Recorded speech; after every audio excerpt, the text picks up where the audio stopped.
Hello, magandang gabi mga lods. Dito po tayo ngayon sa may SM San Lazaro. Naghatid po tayo ng pasahero dito mga lods, no? Medyo madalang po yung traffic. Ayan po. So yun, shoutout nga pala sa lahat ng mga subscriber natin dyan, no? Sa mga viewers natin. Sa mga bago pa dyan, please subscribe my channel, Kidlat Go Center. Panibagong channel po natin ito mga lods, no? Dahil yung cellphone po natin mga lods ay ninakaw. Ninakaw po yung cellphone natin. Napakaganda po dyan mga lods, no?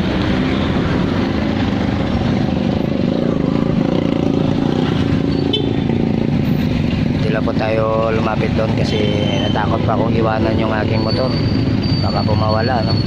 So ayan po, SM San Lazaro. Ayan po. Nandito po tayo sa ating motor mga lods.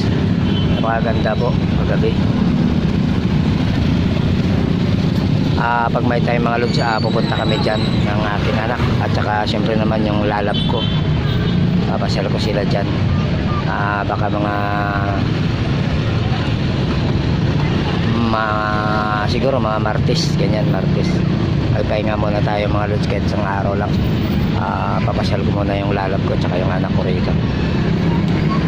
SM San Lazaro, napakaganda po. Pero pumasok na po tayo doon mga lods sa loob ng ano ba yun? Ken Folds, ano ba yun? Nakalimutan ko mga lods, no? Hindi ko lang na-vlog kasi dito po ako sa labas nag-vlog mga lods. Anak ko daw patong ng patong doon sa taas. Ayan, sa mga bago pa dyan, no, na hindi pa nakasubscribe sa channel natin, please subscribe my channel. Panibagong channel po natin to mga lods. Ayan po mga lods, SM San Lazaro. Ayan, hindi po matraffic mga lods, madalang lang po yung sasakyan. So bali dadaan po tayo dito mga lods sa kabila. Dito po tayo lulusot, pabalik po tayo ng Divisoria. Ayan po.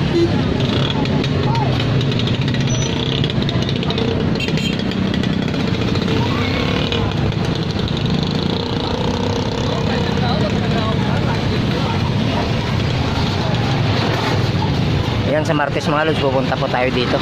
Tayo po ipapasyal, no? Pasyal po natin yung ating anak dito, kasama po yung ating bagong lalab.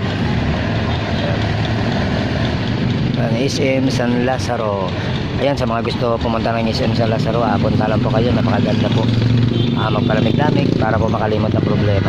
So ayan mga lods, hanggang dito na lang po yung video natin. Maraming salamat po sa lahat ng mga viewers natin dyan, sa mga subscriber natin. So hindi po tayo makapunta doon mga lods, no? Kasi hindi ko po maiwan-iwan yung motor ko.